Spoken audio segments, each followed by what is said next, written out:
I wanted to welcome everyone to the third session of SAGE, Machinery of Hate, Influences on Hitler's Final Solution.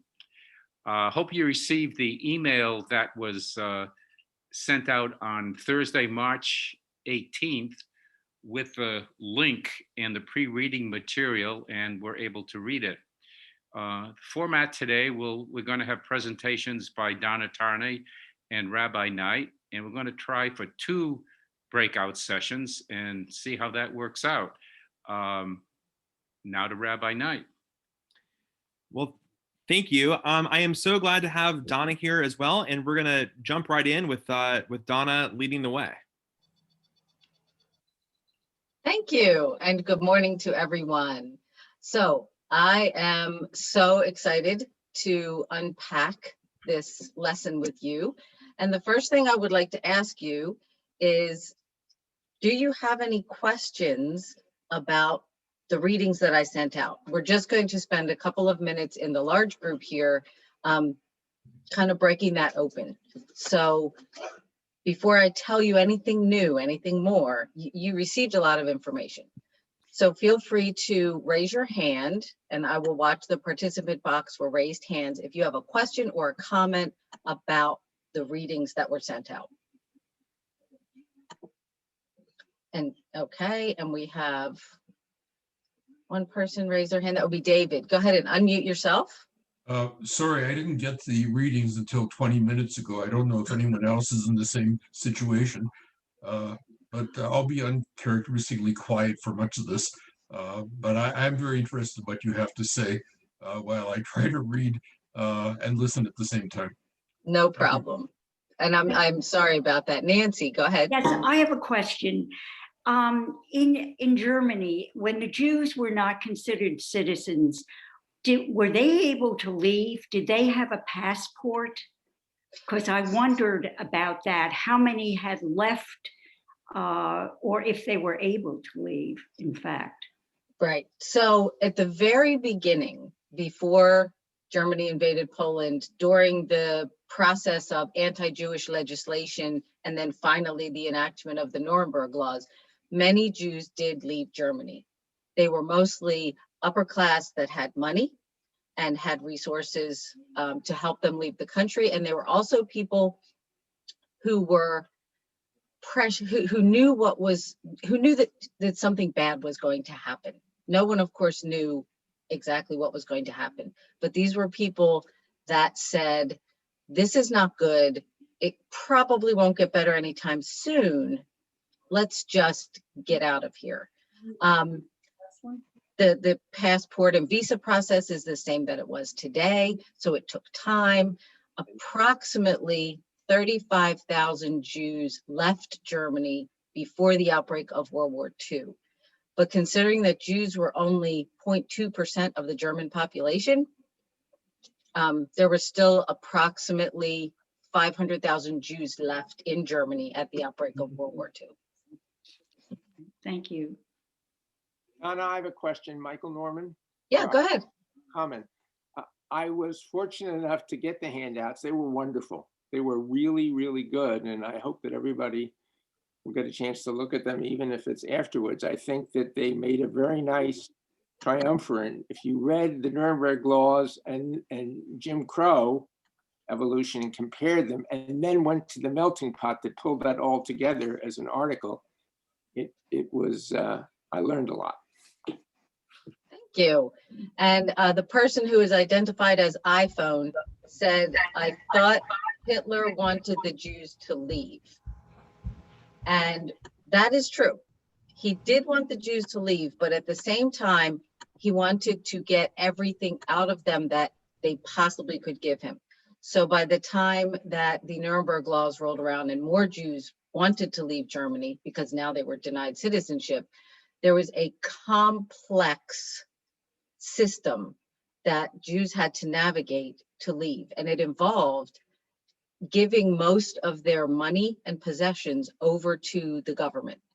If I remember correctly, they could only leave with 10,000 Reichmarks, a very small amount of actual physical money and everything else of value that they wanted to take with them, they had to hide. So jewelry, small gold or silver objects, if the Germans saw them, they would take them. So think about where you live now. Think about your home, your family, your bank accounts if you have them, everything that surrounds you. And you have to leave it all behind. You can't take it with you after a certain point. A lot of people at that point were thinking, we will just stick it out. Jews have come under persecution before, it comes, it goes. We can hold on. Certainly people won't let Hitler get away with what he's trying to get away with. We can hold on. Now, no one knew that the holding on was not going to be an option under the machinery of death that Hitler was going to roll out. The author of Caste is Isabel Wilkerson. I put that in the chat box earlier. It's for you. One other comment, Michael Noren again. Yeah, go ahead. Would you comment, and I think that this may be appropriate for even those people, for the people who have not read them. It seemed to me that the Jim Crow laws, the Nazis in Nuremberg and the Nazis generally said that the Jim Crow laws were too harsh. But the interesting thing is the Nazis had a lot of difficulty in defining who was a Jew, and they, as a government with all sorts of laws, they spent a lot of time on the political policies involved.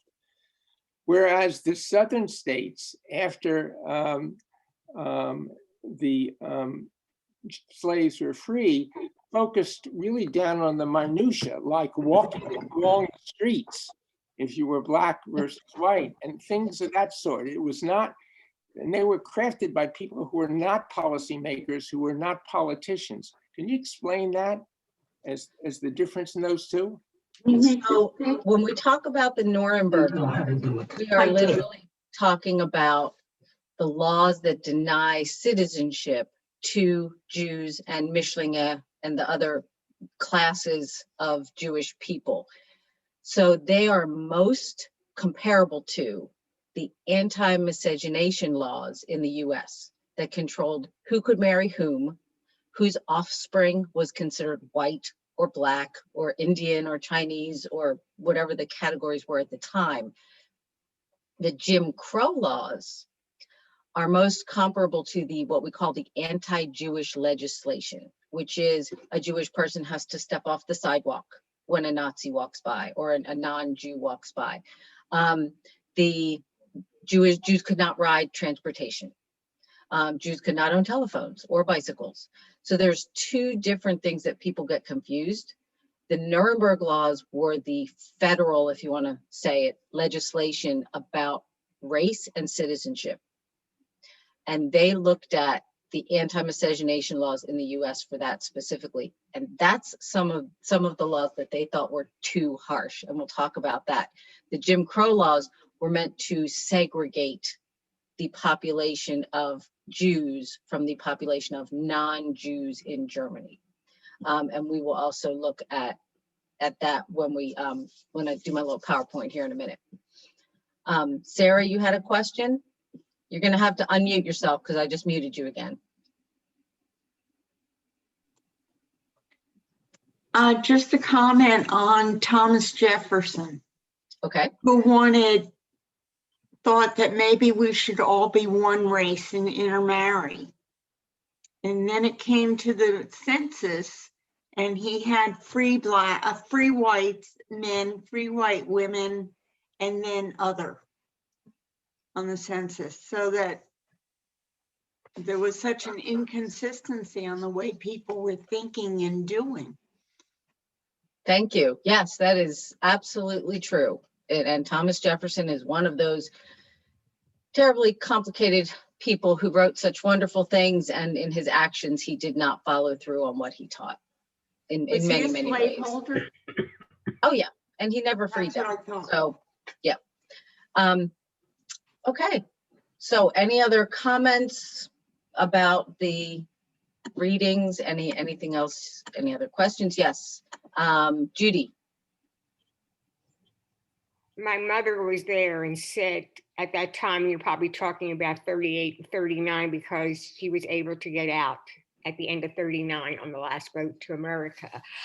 It's not so easy to get a visa. Hitler didn't care which way you left, but she said it was bureaucratic. And so you stood in line for days and weeks, and then it was confusing who could go and who couldn't go. And if you could take a family member, could you not take a family member? And later on, looking back, she always felt bad because she had a twin sister, and the twin sister could have come out, and it wasn't clear, and obviously it was too late. So it's not so easy to sit and say, oh, you just, fill out the papers for the visa. It was a lot more complicated, and everybody at that point trying whatever to get out. Thank you. Absolutely. Absolutely. It was designed deviously Absolutely. to just get as much money as possible for the German Reich. She also related how her parents stood on the bridge in Frankfurt and took every valuable and threw it over into the water. Wow. Donna, Wow, that is a statement of resistance. Okay. Donna, this is Rabbi Knight. Yes, go ahead, Rabbi Knight. Yeah. So it's interesting, and I don't, you don't not have to answer this right now, because I might be asking a question that is that pulls you towards a side. So I want to give you full permission to be like, Rabbi, not now. Right.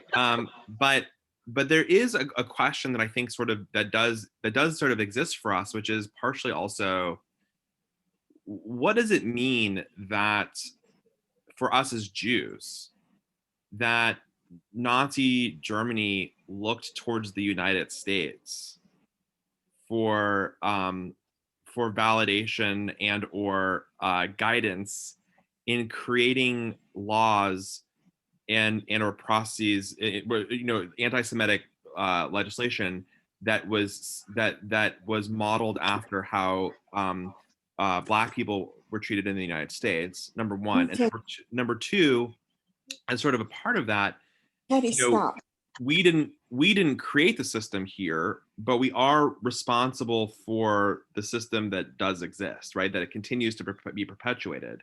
And so what is potentially, how does this inform us as Jews about how we continue to see issues of systemic racism within a society, given what happened to us in our own story as well?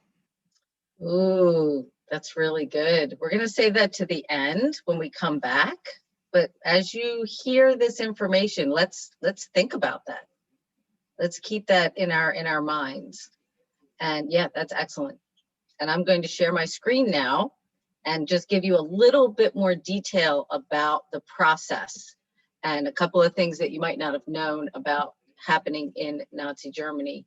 And then we're going to put you in breakout rooms to talk, because that's one of the best parts of this. So we're going to play. Come on. I have to get rid of this crazy thing at the top of my screen before I can do anything. There we go. Slideshow and play. So here we go. This is what we're here for. This is what we're going to do. So, racial purity was a concern to so many people in Germany, and that's what we know this whole thing is all about. Keeping the Aryan race strong. And this was in the 1920s. So between the wars, what we call the interwar period, there were conversations about this happening all over the world. In England, in Germany, in India, in many countries, people were very concerned with the population of their nation. So here's a statement that a doctor made about this mixing. And it just shows that this wasn't just Hitler's idea. This was an idea that was already rooted in Germany.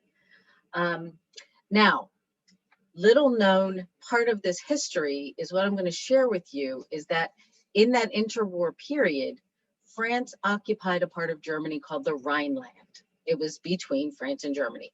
And in the Rhineland were many industrial complexes that Germany had utilized during World War I to build their machinery. There were mines, there were factories. So France was occupying this area to keep the Germans away from the things that you need to build a machine of war.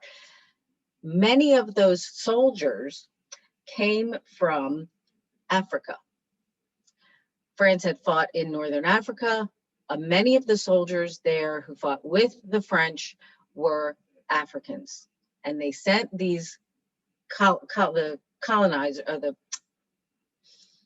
inhabitants of the colony, the French soldiers that lived in Africa that were African, they sent them to the Rhineland to occupy it because the French did not have enough resources, so they used their African colony. Many of these men had babies with German women who still lived in the Rhineland because it was still part of Germany. And then what was produced were these things that the Germans called Rhineland bastards. And this is just a newspaper article from a German newspaper that showed the children who were of mixed race. And they talked about how they needed to deal with these mixed race children in 1932, 1933. By 1934, the Germans had decided what they're going to do with these mixed race children that are going to defile the race. Between 600 and 800 of these children were sterilized to ensure that their genes would not be passed on to the German race. The exact number is not known, as some of these children were taken for experiments and others just disappeared. So when we think about this, it's horrific. But in the United States, we did forced sterilizations on our unwanted, our degenerates through the 1970s. So, although the Nazis kept this particular solution relatively quiet, they had done extensive research into the idea of legalized euthanization, sterilization, and found that the US had a robust program that dated back to 1907. So this is a little advertisement that would have run in United States newspapers. And a quote about the eugenics movement in the United States. So when Hitler looked to figure out what to do with the undesirables in his country, unfortunately, in many ways, the United States was already on the cutting edge of technology in dealing with these issues. So this is a map of July.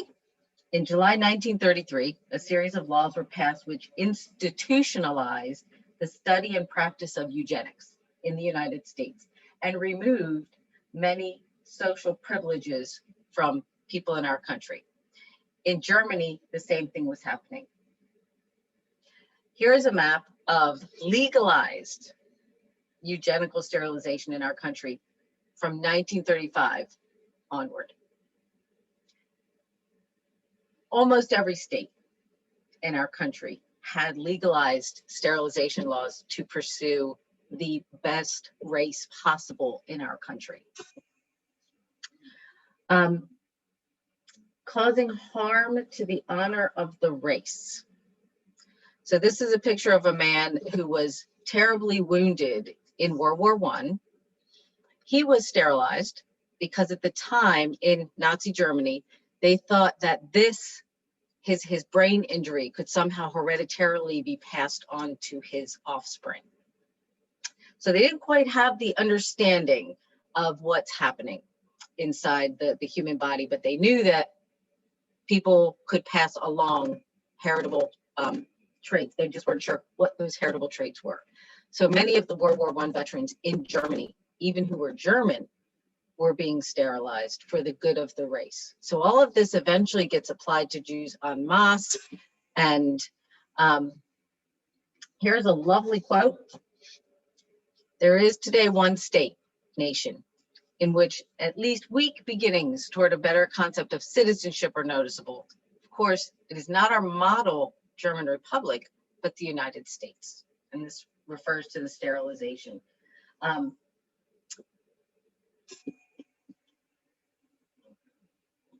And Hitler is the one who said that. Here are some quotes and just little snippets about what happens when Germany starts looking at us. The first one, the context of the making of the Nuremberg laws. Mob violence was erupting in the streets. Nazi officials were under pressure to draft unambiguous laws banning these mixed marriages and sexual liaisons, because good Germans were outraged that other Germans were marrying and having relations with Jews.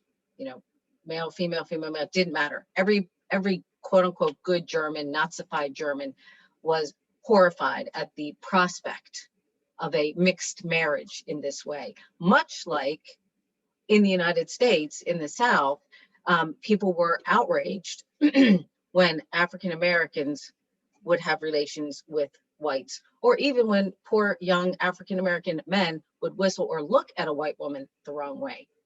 So what existed in the United States didn't exist in Germany. So the Nazis looked to, how do we legalize, how do we legislate who is what?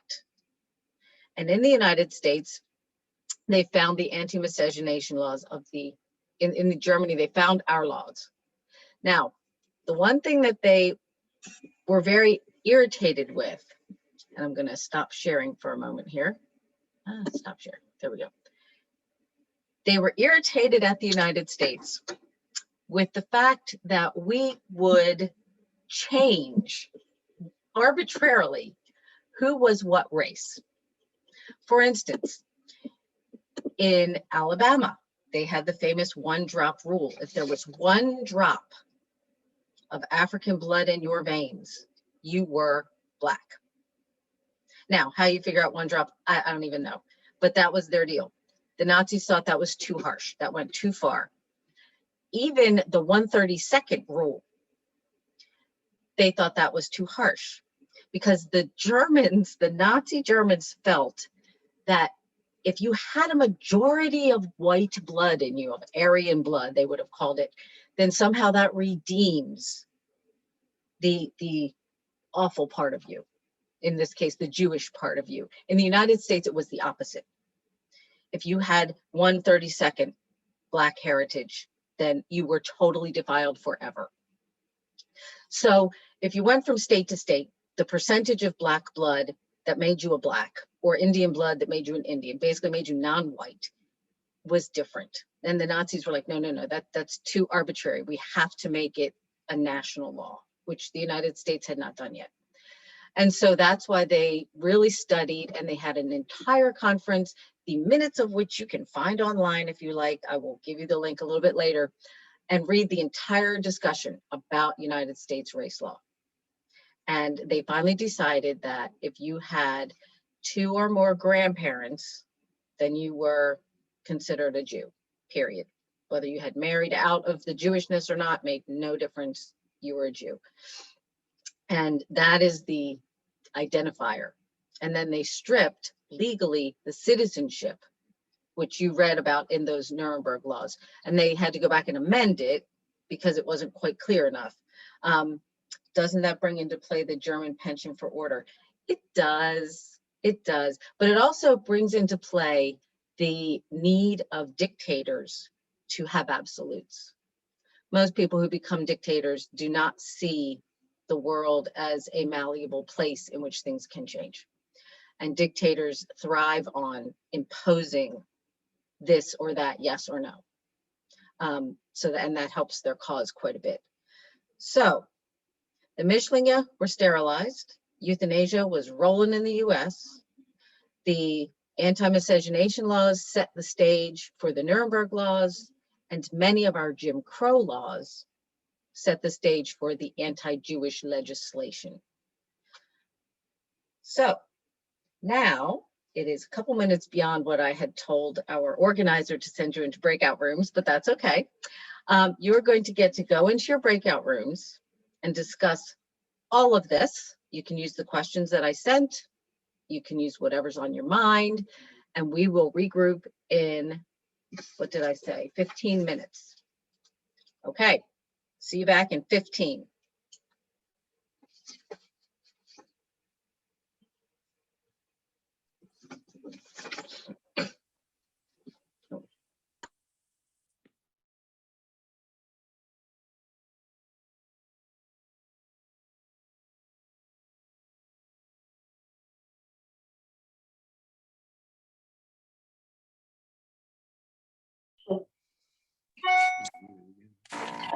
Welcome back, everyone. We're gonna join back together.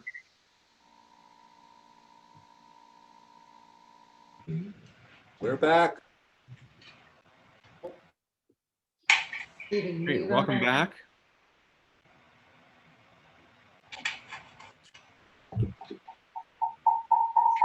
I'm going to invite everyone to also remute yourselves as well. Before I mute, I just wanted to tell Rabbi Asher and I forgot Ms. Tarney's first name, Donna. I'm sorry. This is a great program. This is really phenomenal, and it's tremendous learning experience here. And so, thank you very much for putting this together. Really appreciate that. You're here. You're here. Thank I you. wonder My how many pleasure. people are reading the book cast, because it came up in our discussion too. And this almost balances what we read in the book. I just bought it, so I will read it. It is unbelievable. It is so disturbing. It is so horrifying. What I think is also important about the book Caste is that it gives an important framework for discussing these issues. And I think that, I think that in terms of Sarah, to your point, I mean, Oprah chose it as one of her books. And so, whenever that happens, millions of people are reading it. And, Caste is being definitely talked about, and the author is making rounds right now throughout. She just spoke to all of the rabbis in the country, on last Sunday, and so she had like 500 rabbis joining her. Not all the rabbis, but 500 rabbis joining for a conversation. So lots of conversations going on about what is about this book, and I think it was just really, really important. So we wanted to sort of just hear, Donna, I believe, if I have this right, sort of hear some of the things that emerged in the different discussion groups, and wanted to take an opportunity to sort of hear about what emerged for you and what kind of questions you're holding on to as you emerge back into the larger Zoom. So different groups would be, if either the facilitators or members of the group would be willing to unmute and just tell us what you talked about and what kind of questions emerged. Richard Silverman, if you're still on, could you sort of summarize? We had a good discussion, despite the fact that it's Michael, group 2, despite the fact that not everybody got the literature, but Richard has been to Germany on business in the past, and I'd appreciate it if he could summarize briefly. I know you caught you off guard, but that's fine. Anything that you have thoughts about would be great. Well, I had an opportunity to work with a number of modern day Germans, had travel experiences there. The Germans, not that they're anti-Semitic today, that we would call it that, they do have this long-standing, let's say, they hold on to a long-standing, let's say, demand or need for being sure of their ancestry. And they maintain their birth records all the way back as far as they can go. And the experience I related was working with one attorney who was very concerned because a church on the border of France and Germany had burned down, and with that, all the birth records for his family.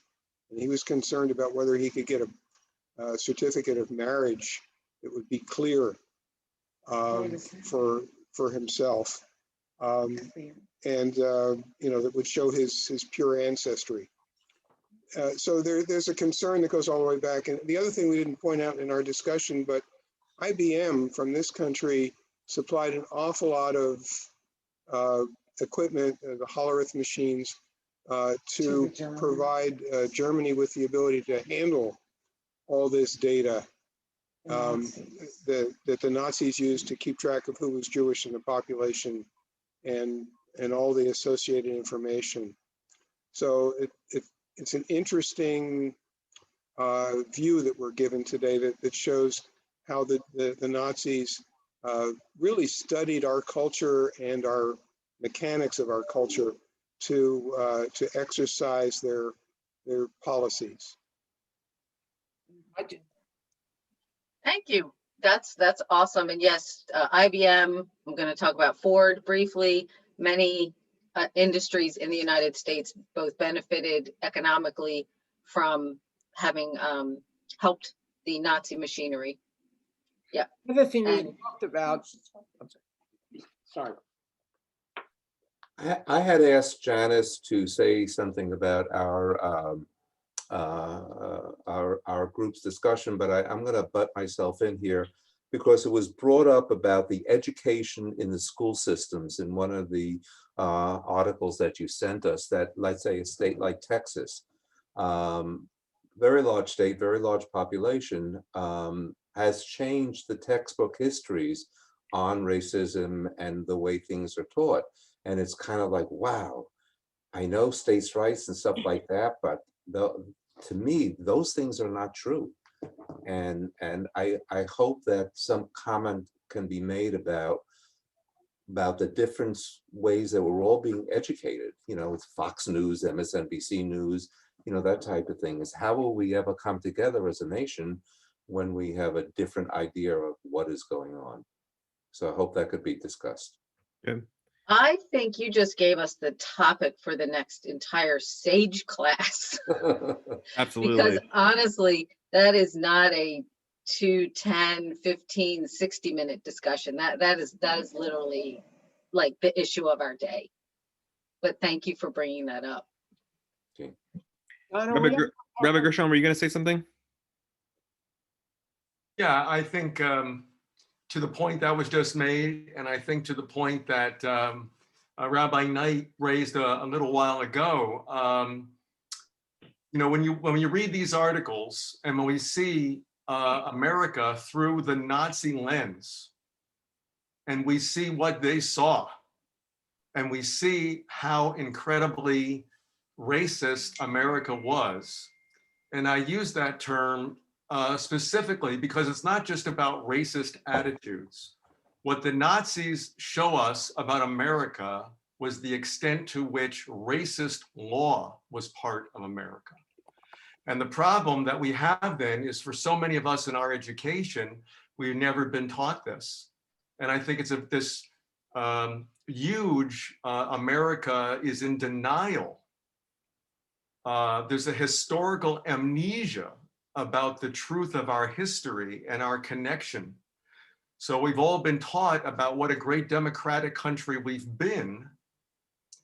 But then when you really see America through the lens of Nazism and see the facts, we understand that that's not historical reality. And so the question, which, as Donna was saying, is not a 5-minute discussion, is what do we do with that knowledge? And how do we deal with this historical amnesia, which is partly because it's not in our textbooks, it's not been taught in US history high school, but now we know, and that is the real question. Now that we know, what are we going to do? I think that without giving it to, you know, part of it is amnesia, part of it is actually, you know, the root title of the class, which is the machinery of hate, right? And part of it is that it is, you know, that what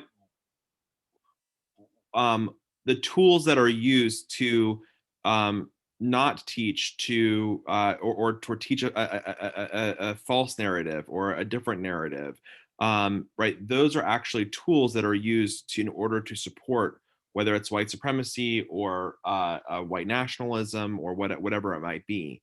And I think that's actually very much at the crux of what's going on, both in terms of anti-Semitism and in terms of issues of racist ideologies. And I see David Dobbs had raised his hand, and then we can go to Nadine if that's okay. Sure, please. Yeah, I just wanted to mention that every society seems to have trouble informing its children in the schools about what their fathers and grandfathers did during the recent unpleasantness. For example, growing up in Canada, I learned about the internment of American Japanese in San Francisco during World War II, but I had to move to this country to find out the same thing happened to Japanese Canadians in Vancouver during World War II. In France, when I was in Lyon, they were happy to show me traboules, which are little alleys with fake endings behind which Jews could be hidden safely and not visible. Nevertheless, everyone who showed that to me said they were sure their fathers and grandfathers had nothing to do with the Vichy government less than 1 hour away. So this is what I'm saying is an aspect of human nature that it's very difficult for society to deal with the evil actions of those in the society who are still alive. Thank you. And then Nadine, and now Bob has his hand up, so we'll go in that order. Well, in our group, we asked Jeffrey Schwartz if he would be our reporter, but I will tell you, for those of us who are Southerners or who grew up in the South, we saw this as an ingrained part of our youth, where there were separate everything, separate bathrooms, separate water fountains, and as far back as the first mall in Charlotte, which was a Charlottetown Mall, everything was separate. And from a family who had moved, even though I was young, from the North, it was a tremendous shock. But anyway, Jeffrey Schwartz is going to report for Group 3. Okay, we'll go to Bob and then we'll go to Jeffrey. Okay. Bob, you have to unmute. We can't hear you. I'm usually loud enough you could hear me even without being on mic. One of the things that struck me in all of this, and goes back to something raised in Cast by Wilkerson, was the idea that often segregation, this type of discrimination, was a tool of the upper ruling classes to find a way to pick on the people who couldn't defend themselves and use that as a diversion for their populations who otherwise might have questions about why they weren't given the opportunities and equality. So it was always easy to find a group of people who found it for themselves easy to look down on somebody else. So whether it was, poor whites looking down on blacks. And we see this in so many ways across the world. Whenever somebody gets into kind of a trouble, they point to somebody else, and we've seen that as recently as how we look at immigrants. Thank you. Yes, and the Hitler, I gotta find the source where I found this. Hitler once told his people, his upper leaders, he did not care if the German citizens actively pursued violence against the Jews. That wasn't his goal. His goal was for the average German citizen to not care what was happening to the Jews, so that he could do whatever he wanted. And he achieved that goal in a large way. And Donna, also, I think Hitler said, what about the Armenians? There was a terrible massacre of the Armenians, genocide. And he said, did anybody care about that? So that was like, I can do it. They did it. Why can't I do it? Oh, Linda, you know what I'm going to talk about next. That was his other huge influence on how to get rid of the Jews, was he looked at the way the Turks eliminated the Armenians. And he saw the Armenians as an actual degradation of the Persian race that was absolutely like the finest of the Aryans, and they had been degraded so much by the Armenians. And so he completely supported the Armenian genocide, and he looked at how they waited until they were in an active war situation so that the rest of the world would not be as focused on what was happening. So that is one of the reasons that Hitler held back his hand against the Jews until we were deep into World War II. After he had invaded Poland, he knew that the military action was going to be the center of focus, and it was. We know that historically the people who became the Allies and the people who became the Axis powers, they really didn't care what Hitler was doing to the Jews or anybody else. because it was war. And so he learned that lesson very well. And he's on record in several different places, in several different interviews that have recently come to light, speaking about the fact that the Turks were absolutely 100% correct to rid themselves of the scourge of the Armenians who were defiling their race. And he hoped to do the same to the Jews, and nobody would care. So thank you, Linda. That was awesome. And then Leslie, you have your hand up. Yes, I just wanted to add to that. He really found out a lot when he attempted to round up people he decided were mentally insufficient. People who had birth defects and a whole variety of other things, and exterminated a lot of them. There was a huge uprising in the German population. This is before the war. And he realized, he backed off, and he realized that was not going to fly, and that there was going to have to be more work done before they could assume that they could arbitrarily take those rights away from people and completely isolate a group. And that's what he did, was that he then attempted even more so to isolate Jews and to separate them from the rest of society. So they became the others rather than being integrated in any way in society. Right. And just as a side note, one should take a look at how the American and the United States dealt with American Indians and natives around that, right? What does it mean to remove them from society, to put them into specific pieces of land, and to effectively shove them aside? I mean, there's real implications and problems with what ends up happening in a society when that occurs. Also, I was in Vancouver a few years back and was looking at some current publications, historical publications there. And apparently the British had a policy when they were trying to settle Western Canada to bring over women from Britain for the men, because they were worried about the men integrating with either American women or with Indigenous women. And they were very concerned. So they literally brought boatloads of women over from Great Britain to the western part of the New World, of this continent, in order to prevent miscegenation, as they called it.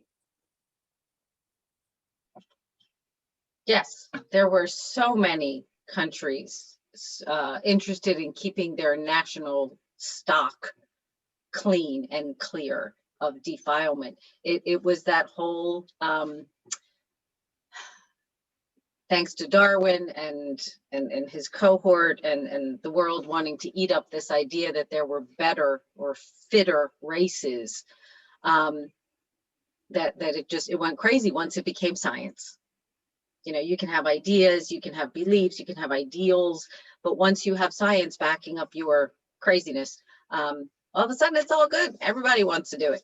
Well, my sense in that was science and religion, because for Queen Victoria, religion mattered just as much, and she was very worried that British citizens were going to marry people who might not be, part of the Church of England and part of, Christian, and that religion. And she spent a great deal of time and effort trying to push Christianity on the indigenous populations of India, of Africa, and of the New World too, of Canada and the United States, before we were the United States, when we were part of the colonies.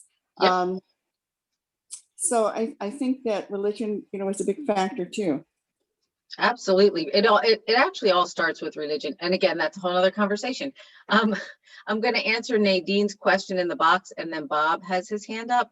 Nadine asks, how did the German teachings of Martin Luther, a notorious Jew hater, enter into the Nazi platform? Well, Martin Luther, he really thought that the church, one of the reasons he left the larger Christian church was that he believed that the conversion of the Jews was not successful, and that the church was doing it incorrectly.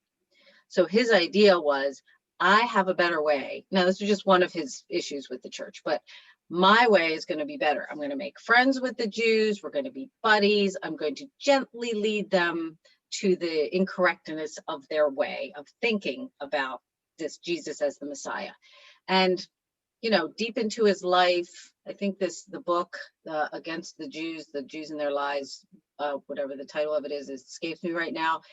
He wrote this in the later part of his life when he had been totally unsuccessful, because you can't just convert people by being nice. And because he failed, he blamed the Jews for his failure. Because, you know, why not?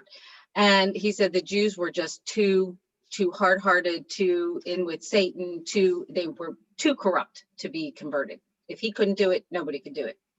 And so these teachings were absolutely part and parcel of particularly Northwestern Germany. That's where Protestantism kind of grew up and came into its fullness. So all of this was part and parcel of the fabric of Western Europe in a small iteration or a large iteration. The Catholic Church was no better. Martin Luther just put it all in print. Just like racism today, there are some people who are outright racist. You can tell them, they'll tell you. Then there are people who are racist and they try and hide it. So Martin Luther just happened to be outright anti-Semitic, anti-Judaic, and yes, Hitler read Martin Luther, of course. Bob. Yeah, one thing that strikes me about all of these, especially here, the whole point of segregation is not just to separate for the sake of protecting and separating, but it's much more easy to lie about the other when you don't have a day-to-day contact with them to see the reality.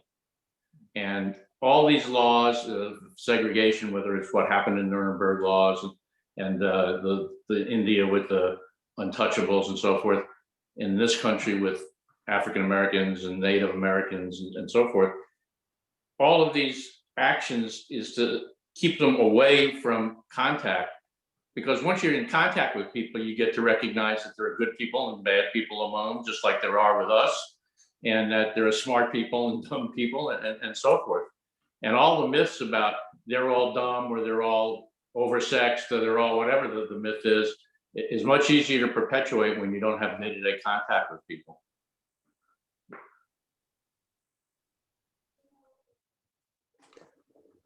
One of the things for me when I was reading this is the very first paragraph of the first reading was the thought of a melting pot. And for me, even as of last week, you know, the idea that, you know, the United States is a wonderful melting pot. You know, my family is an example of it being a melting pot. But then you start to look at reality, and this paragraph was the reality for me, that, wow, we are so far away from being the melting pot. Yeah, Don, I just wanted to comment for those who didn't get, after following on Milt's comment, the melting pot article. You asked, what did we learn? And so I would share for those who haven't seen this. Pocahontas married John, whatever his name was, in 1614. And there was a law passed in the colonies in 1661 that prohibited miscegenation, intermarriage between blacks and whites. And that was violated continuously until 1970 something, when that famous Supreme Court ruling overturned Virginia's miscegenation law, and subsequently blacks and whites have married frequently over the years and without any difficulty. So there again, that to my knowledge, that's talked about, but it hasn't been taught. And is that the reason why you included this article along with the Nuremberg laws and is this another aspect of what you were trying to get at between the Nuremberg laws and the Jim Crow laws? Absolutely, because our anti-miscegenation laws, and you saw that they varied from state to state. Right. Some of them said you couldn't marry just a Black person. North Carolina was the first one to put in Black or Indian. And then Virginia was the earliest. But all over our country, there are these laws about who can and cannot marry, not only to share their love, but to produce offspring. And that was the biggest concern of the state governments. The federal government never weighed in on this, but they also never weighed in by saying we need to outlaw these until the Loving versus Virginia case that you mentioned that made all of this kind of come to light. And no, we don't teach this in history. And I cannot tell you why, except that it might raise too many questions. It might make students think about each other and think about our country, as you've heard in the news. It'll make them think America's bad. No, America's human, and America did bad things, but I would still want to live here. I still think it's a good country. Do we have room to grow? Yes. But I'm always of the case that learning about the bad things in our history help us understand our present so we can create a better future. I mean, I would also add, turn it and over I to know Rabbi, we want to move on to a couple of things, but I would also add, our kids are actually asking those questions, and without appropriate answers, without actually being able to talk about it, we leave it into a vacuum of frankly looking as though we're avoiding the subject matter, and that's infuriating for a lot of younger Americans right now. We want to let's Donna, you want to turn it to the last part? Is that okay? Great. Okay, so what I wanted Rabbi Knight to do is to reiterate his question that he posed at the beginning, and we can have just a couple of people give feedback and just something for you to mull on, think about as we move on to next month. So Rabbi Knight. Well, just sort of, reiterating it was just sort of the question of, what does it mean for us as American Jews, to learn about how Nazi Germany utilized how the United States dealt with American Indians or people of color, and use some of those principles in application to how we were treated in Nazi Germany. Number one, and then number two, how does that make us come to understand the sort of nature of the systemic issues of racism that we're seeing in our society right now, right? Like that we may not have created the system, we don't have to apologize for the system, but we may be responsible for dismantling. We need to be responsible for dismantling that system, given the existence of systemic racism within our society. So that's sort of questions that I'm grappling with. I have a question. A lot of times I'm hearing statements that basically say when things are not true. The statement is, from your philosophy, which is my philosophy, is well, those statements are not true. But you speak to those people and they say your statements are not true. And they'll quote you for whatever they want to quote you to say that my statements are true. So there's a difference here. They don't see themselves as breeding lies. They see themselves having their own truth. And how do you break that? How do you break that out? How do you prove that they're wrong? Is the question that I always ask. Well, what concerns me in no uncertain terms is the fact that everything that was discussed in our group. But what concerns me deeply, besides the rise of the white supremacists, is the rise of the black supremacists. People like Kendi who say, I cannot have a white friend. Groups on campuses who want to go back to being racially segregated and exclusive to their own color. That to me is just a bigger threat, maybe even more so because it's larger, in my humble opinion, than the white supremacists. Okay, if I can address that. First of all, I do not recall Ibram Kendi ever saying he cannot have a white friend.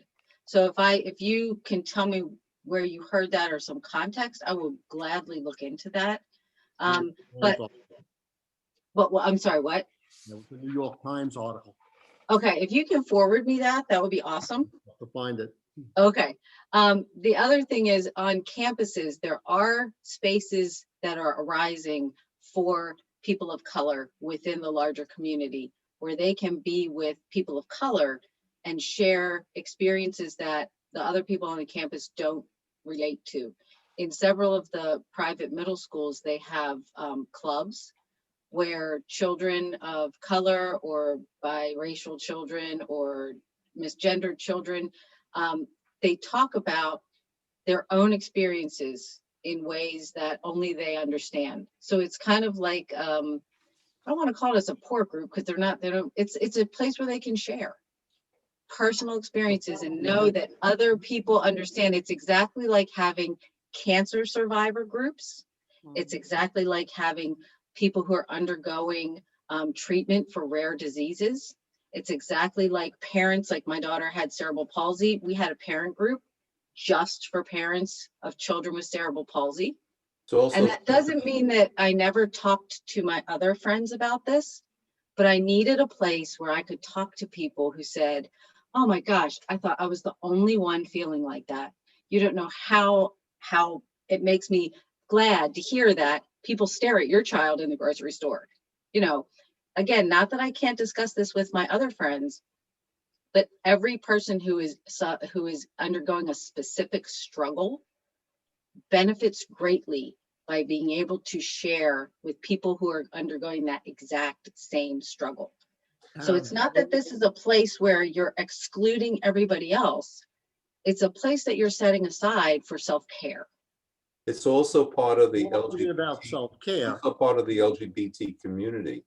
You know, the idea that they have clubs as well, because we have a number of LGBTQ members in our family, and Yes. that's where they find comfort. Yeah. Understanding. I have no argument with that. Having had 2 children who had major medical issues, one of them struggles with it. So my heart goes out to you.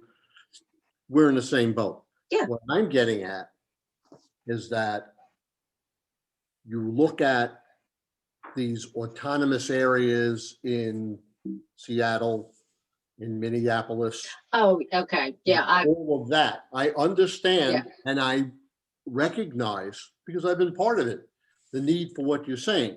Right.